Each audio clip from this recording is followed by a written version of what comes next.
বিমানের Manchester two Sylhet flight অব্যাহত রাখতে হবে। নর্থ ইংল্যান্ডের প্রবাসীদের সুবিধার্থে বিমানের ফ্লাইট সংখ্যা বাড়াতে হবে।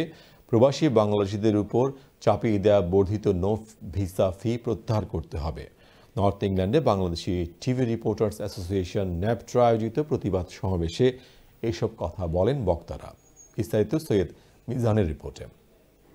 বিমান ম্যানচেস্টার টু সিলেট ফ্লাইট বাতিলের সম্ভাব্য সিদ্ধান্তের প্রতিবাদে এবং প্রবাসীদের বিভিন্ন দাবি দাবার সাথে একত্রতা পোষণ করে North England Bangladesh TV reporter association নেপট্রা গত 13 জানুয়ারি সোমবার নর্থ ইংল্যান্ডের রস্টেল শহরে এক প্রতিবাদ সমাবেশের আয়োজন করে।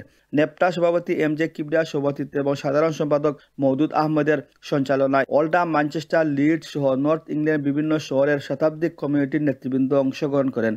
বক্তারা প্রবাসীদের দাবি আদায়ের প্রয়োজনীয় দুর্বার আন্দোলন গড়ে তোলার প্রত্যয় ব্যক্ত করেন। একই সাথে প্রয়োজনীয় প্রবাস থেকে রেমিডেন্স বন্ধের হুঁশিয়ারি দেন। সমাপনী বক্তব্যে নেপট্রা সভাপতি এমজি কিবরিয়া বলেন, বিমানের সিলেট টু ম্যানচেস্টার ফ্লাইট শুধু অব্যাহত রাখলেই চলবে না, বরং প্রয়োজনীয় আরও বাড়াতে হবে। একই সাথে বিমানের আকাশচুম্বী বাড়ার দৌরাত্ম্য থেকে প্রবাসীদের রেহাই দিতে হবে। North England Bangladeshi TV reporters অ্যাসোসিয়েশনের পক্ষ থেকে রোটেলবাসীকে আন্তরিক কৃতজ্ঞতা ও ধন্যবাদ জানাচ্ছি যে তাদের স্বতঃস্ফূর্ত অংশগ্রহণের মাধ্যমে এই নর্থ ইংল্যান্ডের বাংলাদেশের মানুষের প্রাণের দাবির সাথে একাত্মতা পোষণ করার জন্য, এবং আমরা অবিলম্বে বাংলাদেশ সরকারের প্রতি আহ্বান এবং দাবি।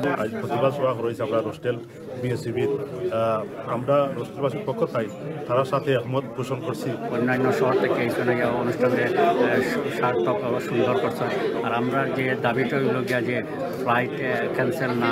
রস্টেল থেকে সৈয়দ মিজান, চ্যানেল এস।